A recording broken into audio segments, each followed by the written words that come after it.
1982 வருஷம் இதே ஏப்ரல் மாதம் 12ஆம் தேதி திருச்சியில ஆதவ் அர்ஜுனா பிறந்திருக்கிறாரு. தமிழக வெற்றி கழகத்தின் தேர்தல் பிரச்சார பொது மேலாண்மை செயலாளரா நியமிக்கப்பட்டிருக்கிற இவரு விளையாட்டு துறையில ஒரு மிகச்சிறந்த ஒரு நிபுணர் அப்படின்னு சொன்னா எத்தனை பேருக்கு தெரியும்? ஆதவ் அர்ஜுனா அவர்கள் பத்தின பல சுவாரஸ்யமான விஷயங்களை இந்த தொகுப்புல நாம பார்க்கலாம்.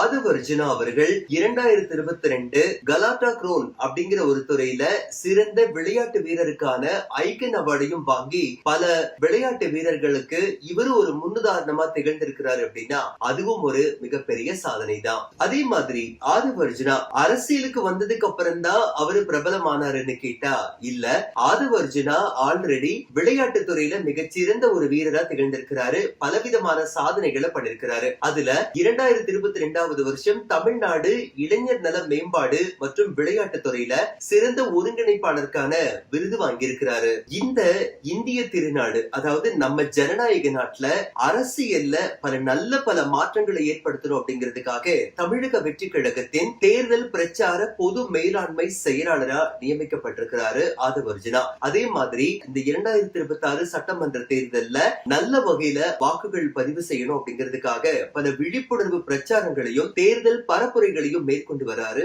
ஆதவ் அர்ஜுனா. ஆதவ் அர்ஜுனா விளையாட்டு துறையில எப்படி தன்னுடைய திறமையை காமிச்சு விளையாடி வெற்றிகளை குமிச்சு சாதனைகளை பண்ணாரோ அதே மாதிரி தமிழக வெற்றி கழகத்துல அரசியல் களத்துல ஒரு மிகப்பெரிய நம்பிக்கை நட்சத்திரமா திகழ்ந்துட்டு இருக்கிறாரு. சோ அவருடைய தன்னம்பிக்கைக்கு 2026 சட்டமன்ற தேர்தல் நிச்சயம் ஒரு நம்பிக்கையான அபாரமான ஒரு வெற்றியை கொடுக்கும் அப்படிங்கிறது மக்கள் பரபரப்பா பேசப்படுற கருத்து கணிப்புலையும் சொல்லப்பட்டிருக்கு. அடுத்தபடியா பிரசாந்த் கிஷோர், சுனில் கனுகோல் இது மாதிரி தேர்தல் வியூக வகுப்பாளர்கள் கூட தன்னுடைய திறமையும் இவரு சரிக்கு சமமா நிரூபிச்ச ஒரு தேர்தல் வியூக வகுப்பாளர் அப்படின்னா அது ஆதவ் அர்ஜுனா மட்டும்தான். அது மட்டும் இல்லாம தந்தை பெரியார் அவர்களின் கொள்கைகளை பேரறிஞர் அண்ணா அவர்கள் நடைமுறைப்படுத்தின விதம், அண்ணல் அம்பேத்கர் அவர்களின் சமத்துவ சமூகம், இந்த மாதிரியான விஷயங்களை ஏழை எளிய மக்கள் முதல் கொண்டு பாகுபாடு இல்லாம எந்த மாதிரி எல்லாம் அவங்களுக்கு கொண்டு போய் சேர்க்கலாம் அப்படிங்கிற பலவிதமான யுக்திகளையும் விவாத நிகழ்ச்சிகளையும் கலந்துக்கு தன்னுடைய